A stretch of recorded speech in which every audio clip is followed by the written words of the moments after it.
trends.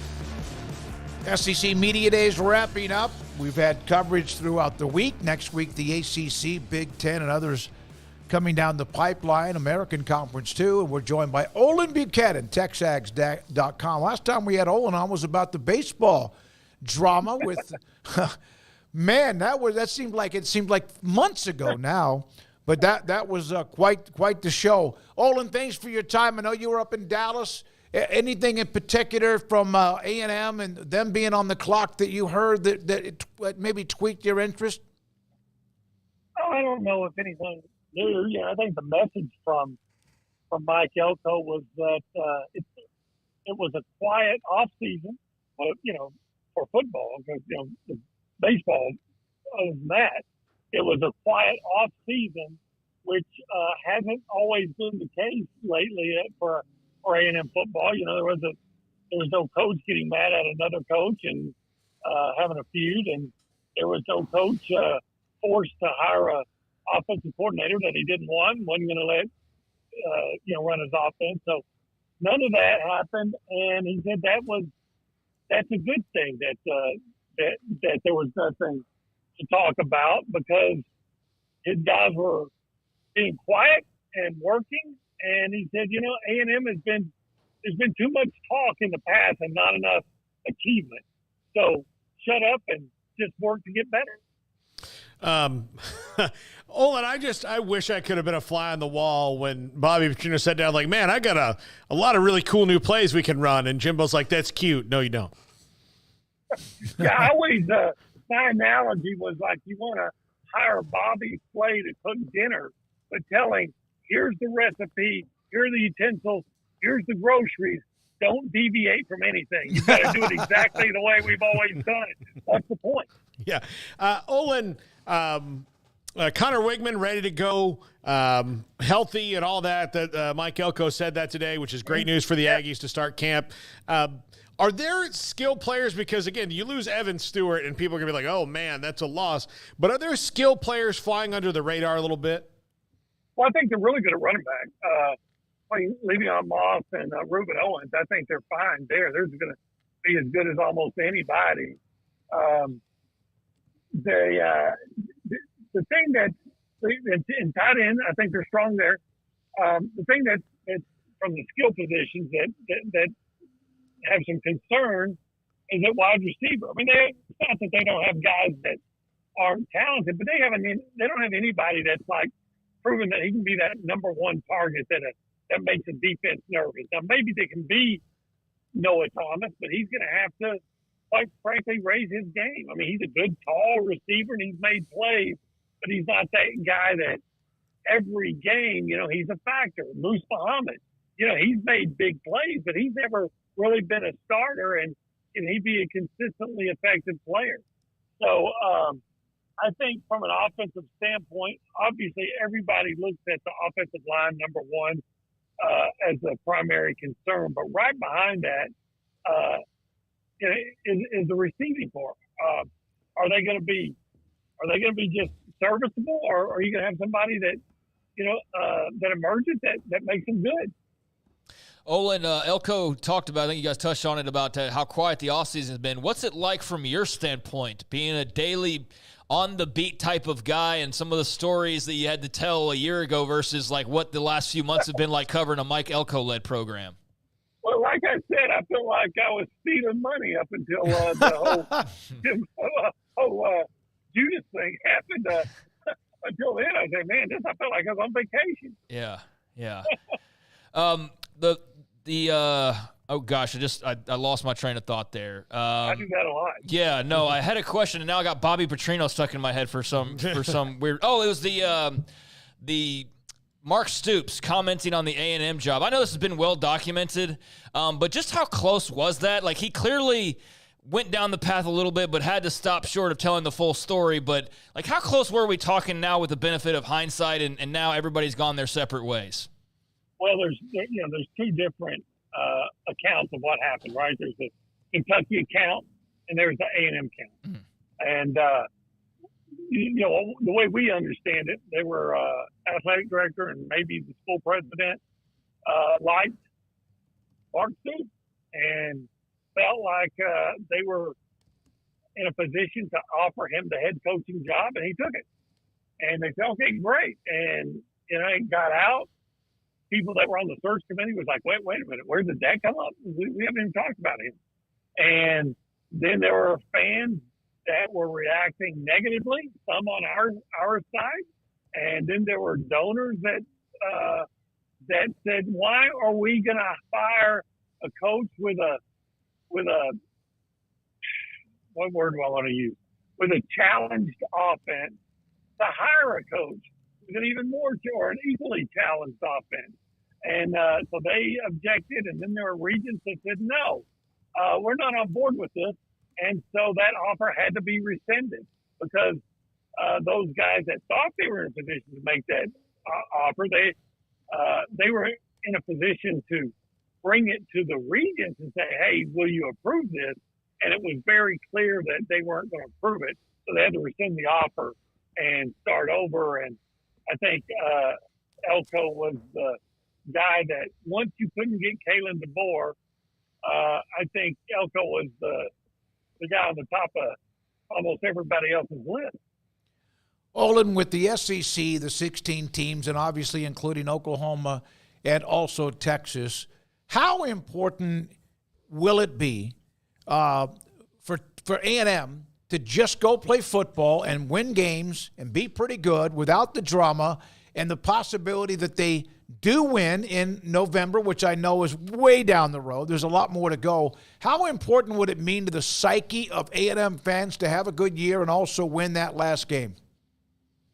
David, you and I used to be part of the media up in Tyler at the same time. And in 1993, I left to go to work at the Eagle and Bryan, and by Christmas Day, actually it didn't take me that long.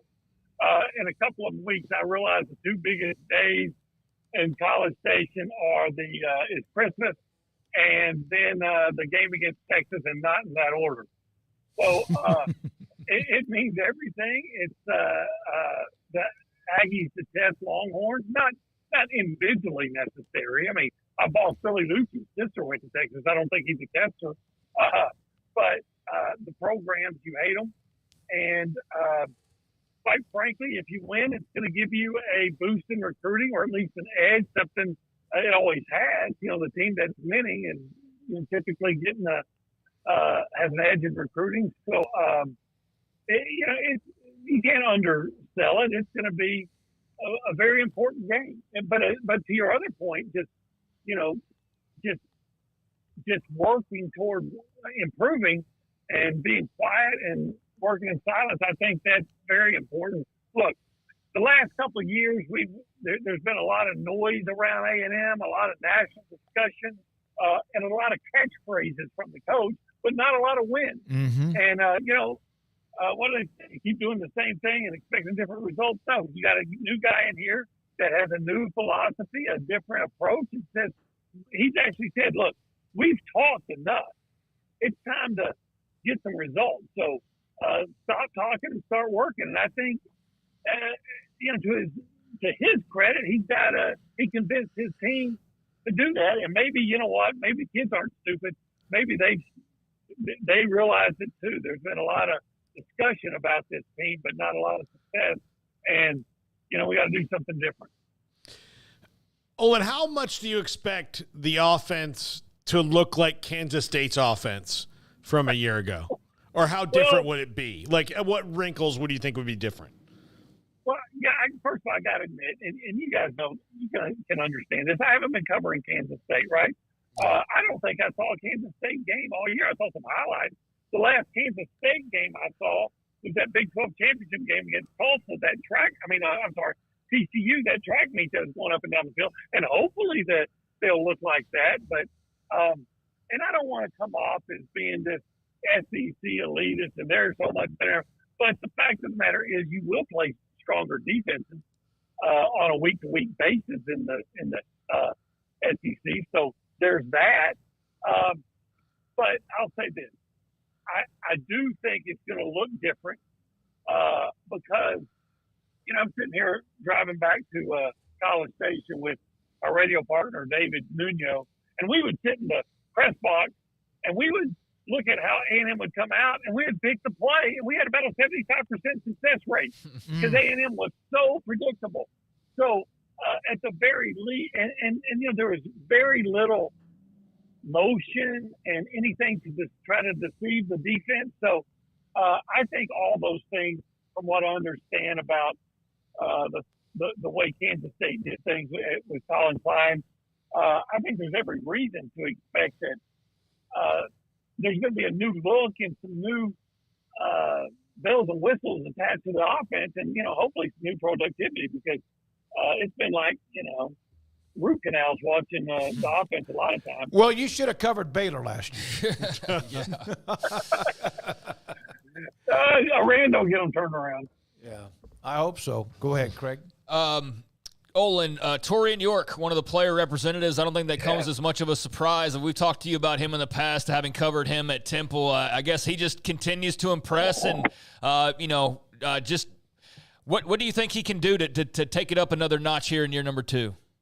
Well, just the fact that he has another, a year of college football under his belt, it was so impressive what he did. That was an area of primary concern, the linebacker. Yeah, you had Adrian Cooper, and he had his best year, obviously. But, you got 2 guys and sometimes 3 back there. And, 2 years ago, linebacker was just a black hole for A&M. And then you got this 3-star freshman just shows up at the last minute. And what do you know? From day one, they start playing him in practice. You can't get him out of there. He knows how to play linebacker.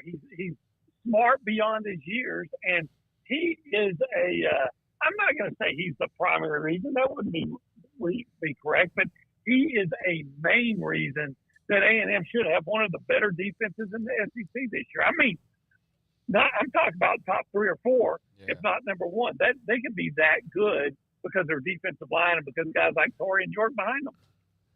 What about Mike Elko, other than what you knew or you studied once you knew he became the head coach, or what you've seen in his short amount of time, has perhaps been something you didn't know or surprised you?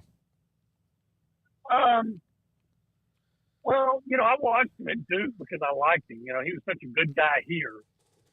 And so when he went to Duke, you're really really excited for him and wanted to see him do well. And I don't know if anything surprised me because I didn't know what to expect. But, he's a guy that'll take chances. He's not scared. He's not one of those defensive coaches that say, hey, you know what, let's don't take any chances. Let's hope we can win, 17-14. I can remember last year I was watching him play Notre Dame, and he had the lead, I think it was, or close, and they decided he had the ball with a backup quarterback on like the Notre Dame 5 or 3 or whatever, a 4th down, and could have kicked a field goal, and I can't remember if they had the lead or would have tied or whatever, but and just play for field position and see if they can't win it late. But no, he goes for it on 4th down, and I think that might have surprised me a little bit about him. But he showed that he's a really good football coach at Duke, because as I can recall, over the last 30 or 40 years, there's only been 3 guys that have won at Duke, and that's Steve Spurrier, David Cutcliffe, and Mike Leach. What am I saying? Mike Elko. So, that's pretty good company. Thanks a lot, Olin. Appreciate it. Go decompress after 4 days or however long you were there at the Omni in Dallas. A&M football. Olin Buchanan, TexAgs.com with us on 365 Sports. Yeah, 4 days is such a